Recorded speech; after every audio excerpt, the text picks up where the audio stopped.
Yeah.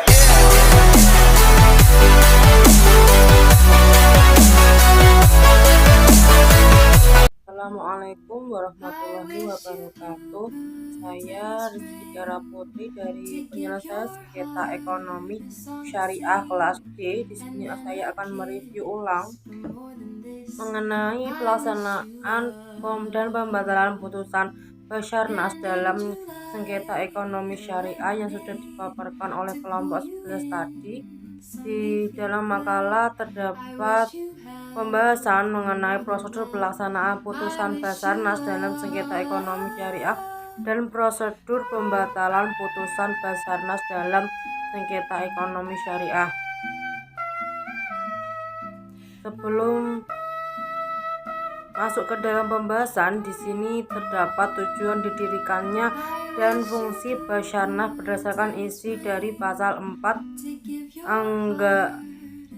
anggaran dasarnya ada sebagai berikut. Yang pertama, memberikan penyelesaian yang adil dan cepat dalam sengketa muamalah atau perdata yang timbul dalam perdagangan, industri, keuangan, jasa, dan lain sebagainya. Yang kedua, menerima permintaan yang diajukan oleh pihak yang bersengketa dalam suatu perjanjian ataupun tanpa adanya suatu sengketa untuk memberikan suatu pendapat yang mengikat mengenai suatu persoalan yang berkenaan dalam perjanjian tersebut.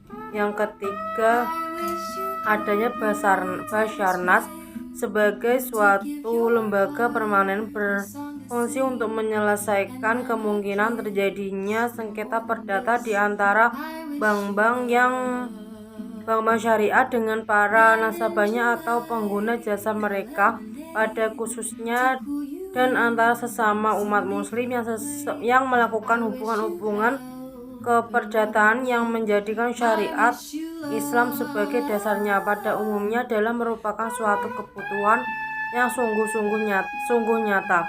Yang keempat, ruang lingkup Basarnas adalah semua lembaga keuangan, industri, jasa, dan lain sebagainya yang beroperasi menggunakan sistem syariah. Di dalam kewenangan Basarnas terdapat kewenangan absolut Badan Arbitrase Syariah dalam menyelesaikan sengketa, yaitu menyelesaikan secara adil dan cepat sengketa muamalah yang timbul di bidang perdagangan, keuangan, industri, jasa, dan lain sebagainya. Yang kedua, memberikan suatu pendapat yang mengikat atas permintaan para pihak tanpa adanya suatu sengketa mengenai persoalan berkenaan dengan suatu perjanjian. Selanjutnya, saya akan membahas mengenai prosedur pelaksanaan putusan Basarnas dalam sengketa ekonomi syariah. Basarnas memiliki kewenangan untuk memberikan suatu rekomendasi atau pendapat hukum, yaitu pendapat hukum yang mengikat tanpa adanya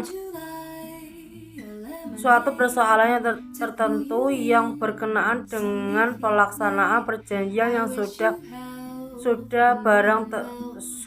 tentu atas permintaan para pihak yang mengadakan perjanjian untuk diselesaikan. Menurut Basarnas, langkah-langkah yang harus ditempuh dalam perkara adalah terdapat kesamaan secara umum di dalam bani, namun secara khusus terdapat langkah-langkah tersendiri, yaitu sebagai berikut. Yang pertama, persetujuan arbitrase harus dilakukan secara tertulis dan ditandatangani oleh kedua belah pihak. Yang kedua, jumlah wasit harus ganjil. Arbiter yang menerima penunjukan tidak boleh mengundurkan diri. Yang ketiga, mengajukan permohonan arbitrase harus secara tertulis dan sekurang-kurangnya harus memuat nama identitas, nama lengkap, tempat tinggal, tempat kedudukan kedua belah pihak. Yang kedua, surat uraian singkat tentang duduk sengketa. Yang ketiga adalah ada 4 yang dituntut. Apa yang dituntut? Selanjutnya,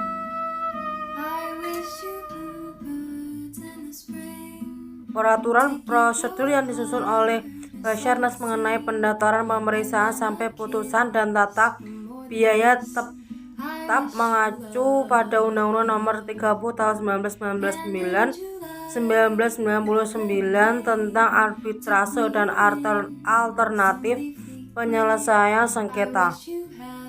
Putusan Basarnas sendiri bersifat mandiri, final dan mengikat seperti halnya putusan pengadilan yang telah mempunyai kekuatan hukum tetap.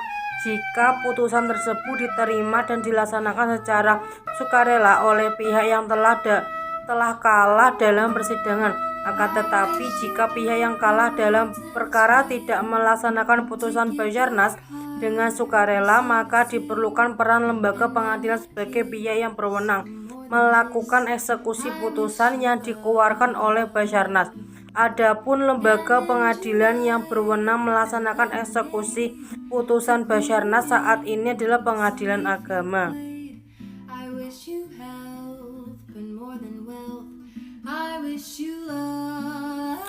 Pembahasan selanjutnya mengenai prosedur pembatalan putusan Basarnas dalam sengketa ekonomi syariah. Pada pasal 60 Undang-Undang Nomor 30 Tahun 1999 tentang arbiter dan alternatif penyelesaian sengketa, Undang-Undang AAPS menyatakan bahwa putusan arbiter bersifat final dan mempunyai kekuatan hukum tetap dan mengikat para pihak. Dalam penjelasannya, kata final ini dimaksud bahwa atas putusan arbitrase tidak bisa diajukan banding, kasasi, atau peninjauan kembali. Dengan kata lain, putusan arbitrase merupakan putusan pertama dan terakhir yang mengikat dan harus ditaati oleh para pihak yang bersengketa. Tidak ada upaya hukum yang bisa dilakukan terhadap putusan arbitrase tersebut.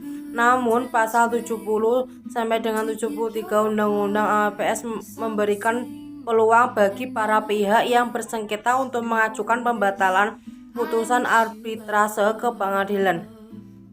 Menurut pasal 70 Undang-Undang AAPS, para pihak yang bersengketa dapat mengajukan permohonan pembatalan putusan arbitrase apabila putusan tersebut diduga mengandung unsur-unsur sebagai berikut. Yang pertama, surat atau dokumen yang diajukan dalam pemeriksaan setelah putusan dijatuhkan diakui palsu atau dinyatakan palsu. Yang kedua, setelah putusan diambil ditemukan dokumen yang bersifat menentukan yang disembunyikan oleh pihak lawan.